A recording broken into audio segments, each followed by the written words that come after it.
সাতক্ষীরায় লবণাক্ত চিংড়ি ঘেরের আইলে অসময়ের তরমুজ চাষ হচ্ছে।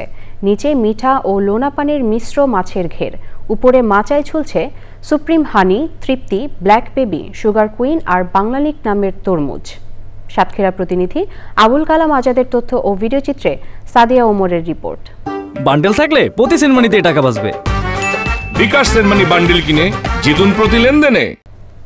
কয়েক বছর আগেও দেবহাটার মৎস্য ঘেরের বেড়িবাঁধগুলো ছিল অব্যবহৃত, নয়তো আগাছায় ভরা। কৃষি বিভাগের উদ্যোগে সেই বেড়িগুলোতে শুরু হয় পরীক্ষামূলকভাবে তরমুজ চাষ। প্রথমে অনেকে সন্দিহান ছিলেন লোনা পানির প্রভাবে কি তরমুজ হবে, তবে প্রথমেই মিলেছে সাফল্য। সেই সাফল্য ছড়িয়ে পড়ছে আশপাশের গ্রামগুলোতে। কিভাবে সার দিতে হবে, কিভাবে চারা রোপণ করতে হবে, কখন বীজ দিতে হবে, তিনি মানে সকল সময় আমাদের সহযোগিতা করে এসে, তাতে করে দেখা যাচ্ছে যে একটা ভালো একটা মানে ফল আল্লাহ ইচ্ছায় মানে হয়েছে। আমি ও থেকেই 1 লাখ টাকার মতো বিক্রি করেছি। আশা করি এখনও 1 লাখ টাকার মতো বিক্রি করতে পারবো।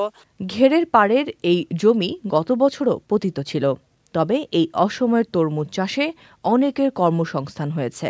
লাল রং, কিন্তু খাতু খুব সুস্বাদু বা দামও বেশি। 500 টাকা হাজিরা পাই সকাল থেকে বিকাল পর্যন্ত, এতে আমার খুব ভালো চলে। এই তরমুজ দেখতেও যেমন সুন্দর, খাতু সেরকম সুস্বাদু।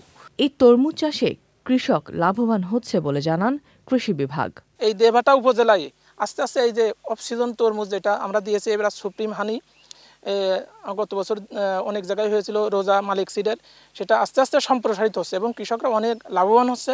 দেবহাটার অসময়ের তরমুজ চাষ শুধু কৃষকের ভাগ্যই বদলাচ্ছে না, পতিত জমি ও লোনা পানি নিয়েও কৃষিতে নতুন সম্ভাবনার দুয়ার খুলে দিচ্ছে।